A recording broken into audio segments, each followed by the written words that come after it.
আগামী 25শে মার্চ বাংলাদেশের জন্য একটি দুঃসংবাদ আসতে যাচ্ছে, সেটা আমেরিকার পক্ষ থেকে।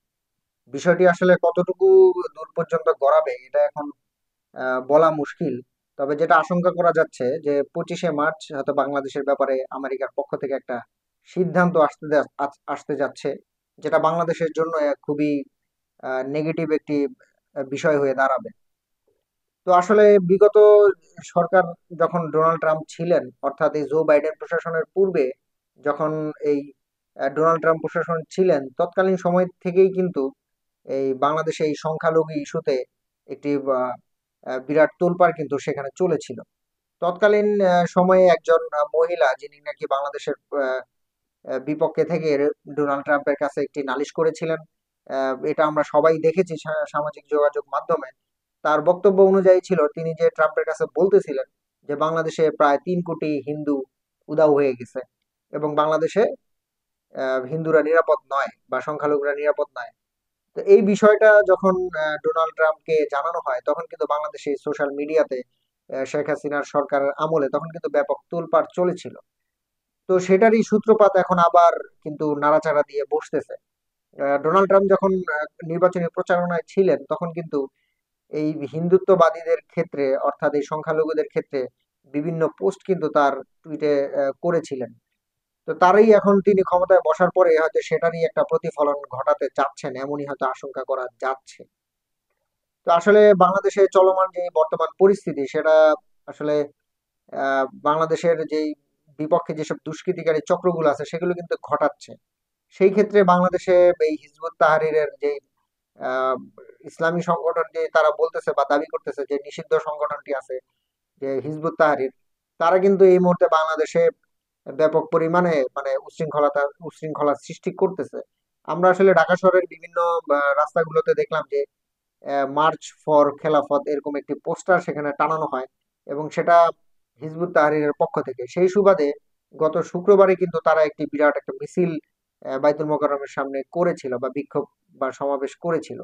সেটার মধ্যে বাংলাদেশের আইন শৃঙ্খলা বাহিনী যথেষ্ট আহ সাহসিকতার পরিচয় দিয়ে সেই আন্দোলনকে দমিয়ে দেওয়া হয় এবং অনেকজনকেই কিন্তু গ্রেপ্তার করা হয়।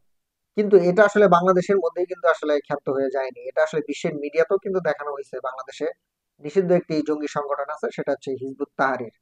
এবং বিভিন্নখানে এই মৌলবাদীদের উৎপাত এগুলো কিন্তু ভারতীয় মিডিয়া প্রতিনিয়তই কিন্তু পর্যবেক্ষণ করতেছে।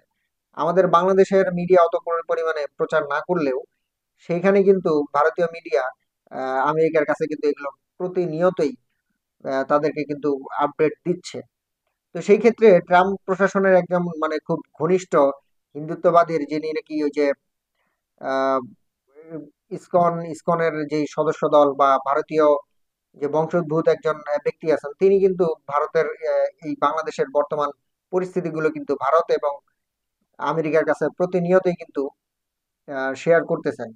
তো সেই সুবাদে আমেরিকার যিনি বর্তমান নবনির্বাচিত প্রেসিডেন্ট আছে ডোনাল্ড ট্রাম্প, তিনি কিন্তু পুরোপুরি ভাবে কিন্তু এখানে পর্যবেক্ষণে রেখেছেন। সেই সুবাদে সংখ্যালঘুদের ক্ষেত্রে বা সংখ্যালঘুদের ব্যাপারে আগামী 25শে মার্চ আমেরিকার কংগ্রেসে একটি শুনানি আসতে যাচ্ছে, আসলে বাংলাদেশে কি করা যায়। এটা আসলে বাংলাদেশের জন্য খুবই একটা দুঃখজনক বিষয়। এখন আমেরিকার যে যিনি নবনির্বাচিত প্রেসিডেন্ট আছেন, তিনি আসলে বাংলাদেশের ব্যাপারে কি সিদ্ধান্ত নেন, সেটা আসলে আমরা 25শে মার্চই দেখতে পাবো। তো সার্বিক বাংলাদেশের দিকগুলো বিবেচনা করে আসলে এই তাদের যে দুষ্কৃতিকারীদের চক্রই হচ্ছে বাংলাদেশকে আমেরিকা যে আফগানিস্তান এবং পাকিস্তানের সাথে মিলিয়ে নেওয়া। তো এই বিষয়টা আসলে কি ঘটতে যাচ্ছে আফগানিস্তান এবং পাকিস্তানের সাথে। তো ইতিমধ্যেই কিন্তু আমেরিকা আফগানিস্তান এবং পাকিস্তানকে একটা ভিসা নীতি নিষেধাজ্ঞা দিয়ে রাখছে। সেটা মৌখিক ভাবে হোক বা লিখিত ভাবে হোক, সেখানে কিন্তু একটা নিষেধাজ্ঞা দেওয়া আছে। সেই সুবাদে সেই দেশগুলোতে কিন্তু এখন আর উন্নতির দিকে যাবে না, কিংবা সেখানে পর্যটক বা আমেরিকান নাগরিক টাগরিক তেমন পর্যায়ে কিন্তু সেখানে যাবে না। তো ভারত চাচ্ছে যে বাংলাদেশকেও তাদের সাথে মিলিয়ে যে বাংলাদেশের জন্য মানে সেই একটি স্যাংশন দেওয়া যায় কিনা। সেই ক্ষেত্রে আমেরিকা বাংলাদেশের ক্ষেত্রে যেটা করতে পারে সেটা হচ্ছে ভিসা নীতিতে নিষেধাজ্ঞা আনতে পারে, এবং বাংলাদেশের যে অবৈধ অভিবাসীগুলো আমেরিকাতে অবস্থান করতেছে সেগুলোকে কিন্তু ধরে ধরে এখন বাংলাদেশে প্রেরণ করতে পারে। তো ইতিমধ্যেই আমরা দেখছি যে হচ্ছে ডোনাল্ড ট্রাম্প প্রশাসন ভারতীয় যেসব অবৈধ নাগরিকগুলো আমেরিকাতে অবস্থান করতেছিল, সেগুলোকে কিন্তু ধরে ধরে এখন ইন্ডিয়াতে পাঠানো হচ্ছে। সেই সুবাদে বাংলাদেশেরও কিছু লোক কিন্তু যারা অবৈধভাবে অভিবাসী হিসাবে সেখানে অবস্থান করতেছিল তাদের কিন্তু বাংলাদেশে পাঠানো হয়েছে। তো আসলে এই সার্বিক দিক বিষয়গুলো দেখার পরে যেটা মনে হচ্ছে বাংলাদেশের জন্য সামনের দিনগুলোতে একটা খুবই দুষ্কর সময় আসতে যাচ্ছে, বা ভয়াবহ সময় আসতে যাচ্ছে।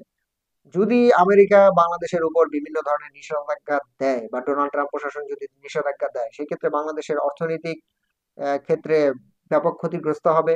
এবং ভিসা নীতির ক্ষেত্রে যদি তারা এরকম স্যাংশন দিয়ে দেয়, তাহলে বাংলাদেশ থেকেও কিন্তু আর শিক্ষা হোক বা ট্যুরিস্ট হোক বা অভিবাসন নীতিতে হোক, তারা কিন্তু আর আমেরিকাতে অবস্থান বা যেতে পারবে না, এমন একটি আশঙ্কা কিন্তু করা যাচ্ছে।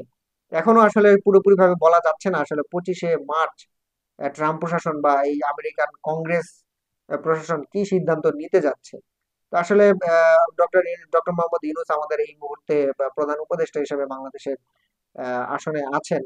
তো তিনি আসলে দেখা যাক এটার মোকাবেলাটা কিভাবে করতে পারেন। তো আসলে ইলন মাস্কের সাথে তার যদিও ভালো সম্পর্ক, সেক্ষেত্রে ইলন মাস্কের সাথে তার যে সম্পর্কটা সেটা হচ্ছে ব্যবসা ক্ষেত্রে। বাট রাজনৈতিক ক্ষেত্রটা আসলে বিষয়টা টোটালি আলাদা, কারণ আমেরিকা তাদের রাষ্ট্রনীতি এবং পররাষ্ট্র নীতিগুলো পুরোপুরি ভাবে কিন্তু ঠিক রাখে, সেটা যেই প্রশাসনে আসুক। ব্যবসায়ীর ক্ষেত্রে সেটা আলাদা বিষয়, কিন্তু রাষ্ট্রনীতির ক্ষেত্রে পুরোপুরি ভাবেই কিন্তু তারা একনিষ্ঠ এবং স্ট্রেট ফরওয়ার্ড থাকে। তো আসলে আমরা অপেক্ষা করতে থাকি যে আসলে 25শে মার্চ সেই ট্রাম্প প্রশাসন কি ঘোষণা দিতে যায়, আমরা সেই অপেক্ষায় থাকি। আশা করি বাংলাদেশের ক্ষেত্রে তেমন কোনো প্রভাব পড়বে না। তো সময়ই বলে দিবে আসলে সেটা তখন কি হয়।